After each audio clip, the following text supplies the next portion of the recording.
Hello నమస్తే. Welcome to signal TV. నేను మీ ప్రత్యూష. ఈ మధ్య కాలంలో చాలామంది అనారోగ్య సమస్యలతో ఇబ్బంది పడుతున్నారు. అలా ఇబ్బంది పడే వారికి నేను కొద్ది సమయంలోనే క్యూర్ చేస్తాను. వాళ్ళకి నొప్పి నుంచి ఉపశమనాన్ని పొందిస్తాను అంటున్నారు డాక్టర్ ఆంజనేయ ప్రసాద్ గారు. అసలు ఇది ఎలా సాధ్యం అని సార్ మాటలోనే తెలుసుకుందాం రండి. నమస్తే సార్. నమస్తే అమ్మ. ఎలా ఉన్నారు సార్? బాగున్నాను. బీపీ ఉన్నవాళ్ళు ఎలాంటి ఫుడ్ తీసుకుంటే బెటర్? ఎలాంటి ఫుడ్‌ని నెగ్లెక్ట్ చేస్తే బెటర్ అంటారు? పూర్తిగా అవాయిడ్ చేస్తే బెటర్ అంటారు? అంటే నేనైతే ఫుడ్ ద్వారా ఏ జబ్బులు రావనేది నేను 100% చెప్తాను. ఓకే. ఇప్పుడు బీపీ రావడానికి మన రక్తంలో థిక్‌నెస్ రావడానికి కారణం నెగెటివ్ థాట్స్. హ్మ్. ఇప్పుడు వ వ అంటే కొంత సాల్ట్ తీసుకోవడం వల్ల ఎప్పుడు బీపీ ఫ్లక్చువేషన్ అయిన తర్వాత మనం ఉప్పు తీసుకోకూడదు అనేది చెప్తారు. హ్మ్. కానీ మనం న్యాచురల్గా తీసుకోవాల్సిన ఫుడ్ మైండ్లో ఉన్న నెగిటివ్ని తీయకుండా నువ్వు ఎంత న్యూట్రిషన్ ఫుడ్ తీసుకున్నా ఎంత అలా అనుకున్నా నీకు బీపీ టాబ్లెట్ వాడిన వాళ్ళు అందరూ కూడా బీపీ తగ్గిపోవాలి కదా. అదే నేను బీపీకి వాళ్ళ నెగిటివిటీని మైండ్లో ఉన్న నెగిటివ్ని తీసేసి చాలామందిని నేను నార్మల్ చేశాను. అంటే బీపీ టాబ్లెట్ కంటిన్యూ వాడాలనేది రూల్ లేదు. ఎవరు వాడాలి? కిడ్నీ ప్రాబ్లం ఉండేవాళ్ళు కంటిన్యూగా వాడుకోవాల్సి వస్తుంది. ఆ కిడ్నీ ప్రాబ్లం మనం కంట్రోల్ చేస్తే బీపీ ఆటోమేటిక్గా ఫ్లక్చువేషన్ నార్మలైజేషన్ అవుతుంది. ఫ్లక్చువేషన్ అవుతుందంటే ఏంది? ఓవర్ యాంగ్జైటీ అవుతున్నాడు, ఫియర్ అవుతున్నాడు. ఆ ఫియర్ కారణాలు ఏంటి? ఆ కారణం అనేది మన మైండ్లో నుంచి తీసేయాలి. తీసేయకుండా మనం ఎప్పుడు బీపీ టాబ్లెట్ వేసుకుంటే బీపీ తగ్గిదా? తగ్గదు. అలా అనుకుంటే ఇన్ని సంవత్సరాలు బీపీ ఎవరు వాడరు కదా. ఏదైతే ఒక్కొక్క వ్యక్తి ఒక్కొక్క మైండ్లో నెగిటివ్ పెట్టుకుంటాడు. నీకు ఇంట్లో సమస్య ఉండొచ్చు, ఇంకొకరికి ఫైనాన్షియల్ స్ట్రగుల్, ఎవడో మోసం చేయొచ్చు ఫ్రెండ్, వాడి మీద బాగా నెగిటివ్ పెట్టుకుంటాడు. తిన్న ఆహారం అనేది డైజెషన్ కావాలి కదా. డైజెషన్ కాకుండా మనకి అది వాటర్ ఎలిమెంటు మొత్తం బ్లాక్ అయిపోతే నీకు బ్లడ్ థిక్ అవుతుంది కదా. అలా మనం ఒక జబ్బు రావడానికి గల కారణాలు ఆ పేషెంట్ని డయాగ్నోస్ చేస్తే కానీ మనం చెప్పగలం. అంతేగాని మన బీపీ టాబ్లెట్ బీపీ తగ్గిద్ది, షుగర్ టాబ్లెట్ షుగర్ తగ్గిద్ది అనేది కాదు. నా దగ్గర థైరాయిడ్ నేను చాలామందికి తగ్గించాను, కంప్లీట్ నార్మల్ చేశాను.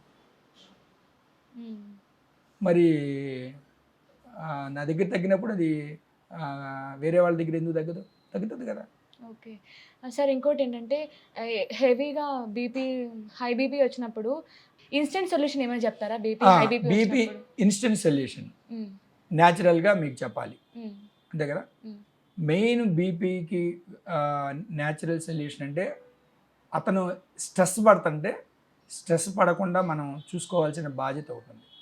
ఫస్ట్ ఆఫ్ ఆల్ ఏంటంటే ఈ నుదుటి మీద ఐస్ మొక్క పెడితే మనకి వెంటనే హై బీపీ నార్మల్ అవుతుంది. ఓకే.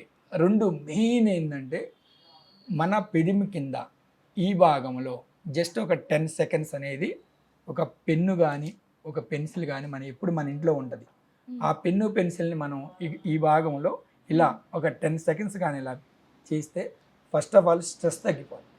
హై బీపీ వాళ్ళు ఒక్కొక్కళ్ళు స్ట్రోక్ రావచ్చు, హై బీపీ వచ్చి, లేదు పారాలిసిస్ రావచ్చు. ఆ టైంలో వాళ్ళకి హై బీపీ పెరగకుండా రోజు ఒక 10 మార్నింగ్ ఒక 100 టైమ్స్, ఈవినింగ్ ఒక 100 టైమ్స్ చేసుకుంటే ఎప్పుడు కూడా బీపీ నార్మల్లో ఉంటుంది. స్ట్రోక్ రాదు. ఎనీ స్ట్రోక్ రాకుండా ఇది మెయిన్ పాయింట్ అన్నమాట. ఇది మనం ఎప్పుడు కూడా పెన్నుతో ఇలా చేసుకుంటూ ఉంటే బీపీ పెరగదు, షుగర్ పెరగదు, స్ట్రెస్ పెరగదు, యాంగ్జైటీ పెరగదు, నిద్ర మంచిగా పడుతుంది.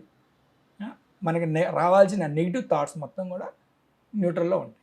ఎందుకు సార్ అలా చేస్తే దాని వెనుక రహస్యం ఏంటి? దాని వెనుక హార్ట్కి సంబంధించిన మెయిన్ పాయింట్ ఏంటంటే దేవుడు మనకి ఆయుష్ ఇక్కడే ఇచ్చాడు. హార్ట్కి బ్రెయిన్కి కనెక్టివిటీ పాయింట్ అన్నమాట. ఓకే. దీన్ని మనం జస్ట్ ఇలా టచ్ చేయండి, వెంటనే మీకు బాడీ నార్మలైజేషన్ అయిపోతుంది.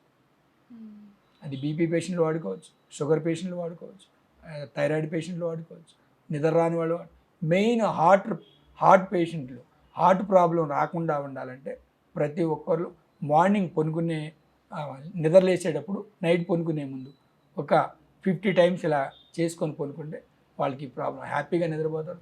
నైటు మిడ్ నైట్లో స్ట్రోక్ రాకుండా ఉంటుంది. వాటర్ తాగి జస్ట్ ఇలా ఓకే. చేసుకుంటే చాలు. నైట్ స్ట్రోకులు వస్తున్నాయి కదా, ఆ నైట్ అవునవును. స్ట్రోకులు రాకుండా ఆపచ్చు. Okay sir. డ్రైవరు కారు లేకపోతే బస్సు నడిపేవాడు ఆ టైంలో వెళ్ళే డ్రైవింగ్ చేసే బిఫోర్ బండి ఆగి ఉంటుంది కదా, అప్పుడు ఒక 50 టైమ్స్ 100 టైమ్స్ ఇలా చేసుకొని అతను డ్రైవింగ్ చేయొచ్చు. మళ్ళీ మార్నింగ్ దిగేటప్పుడు మళ్ళీ ఇలా చేసుకుంటే వాళ్ళకి ఈ డ్రైవింగ్లో స్ట్రోక్స్ రాకుండా కాపాడుతుంది. Okay sir.